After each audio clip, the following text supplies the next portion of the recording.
darbus mēs pievienojam, lai varam sekot līdz progresam projektā. Tātad mēs to visu darbu tāmas pozīcijas un izmaksas varam vaicāt mākslīgajam intelektam, un viņš jums atgriezīs jau informāciju. Un tad attiecīgi saliekam reālos grafikus, termiņus katrai pozīcijai. Piemēram, mums ir būvlaukuma sagatavošanas darbi. Ja mēs ieliekam būvlaukuma sagatavošanas darbus, paskatāmies, viņam izmaksas ir 125 eiro, iekopējam tās šeit.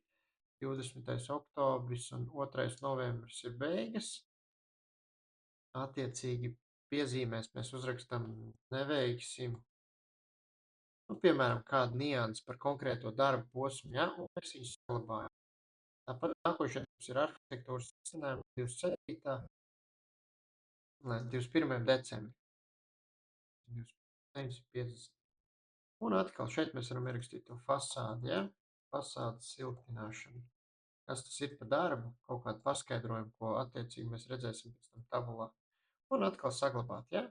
Un zemāk mums ir visi redzami darbi. Darbiem ir summa, līguma summa, ja.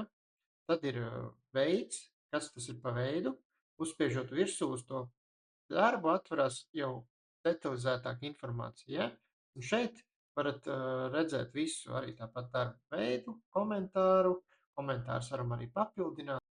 Posmu līguma vērtību mums ir 25, izdevumu mums šeit nav. Nu, attiecīgi, jo mēs viņu neveiksim tādā veidā izsekot līdzi.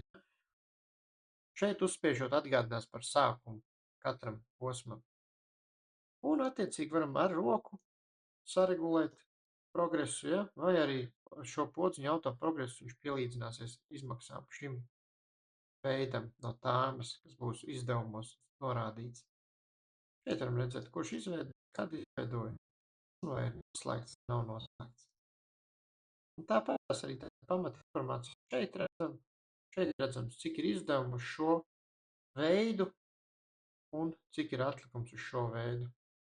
Piemēram, ja šeit mums ir atlikums 37 un iztērēts 27 000. Kopējā summa ir 6560.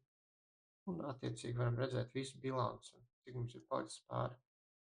Tā kā, teiksim, izdevumi ir 27, bet progress mums ir tikai 19 000, nospiežot auto progresu, viņš pielīdzināsies naudai. Un tāpatās šeit jau ir nosūtīts atgādinājums, viņu atcelt. Posms ir izpildīts, mēs viņu varam atzīmēt, un viņš pazudīs no šī saraksta, bet, lai visus redzētu, varam ieklišķināt šeit, un redzēsim arī iepriekšējos izveidotos un izdzēstos.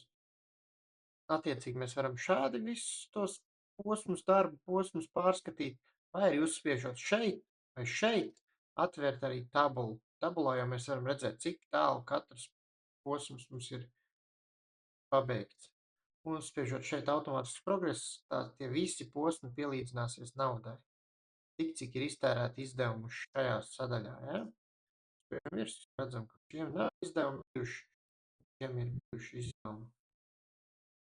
Un tāpatās mēs uzejot virsū varam viņus arī manuāli izmainīt, salikt visas pozīcijas. Fasādes siltināšana, pieņemsim, uz 50% izpildīt, mēs norādām tādu 50%, un tad attiecīgi jau kopskatā arī visi var redzēt, ka darbi kustās uz priekšu. Ideālajā variantā šī līnija satiekās ar zaļo. Tad mēs visus darām pēc plānu un nekavējam. Ja vēl kādi jautājumi, droši dod ziņu. Tiekamies!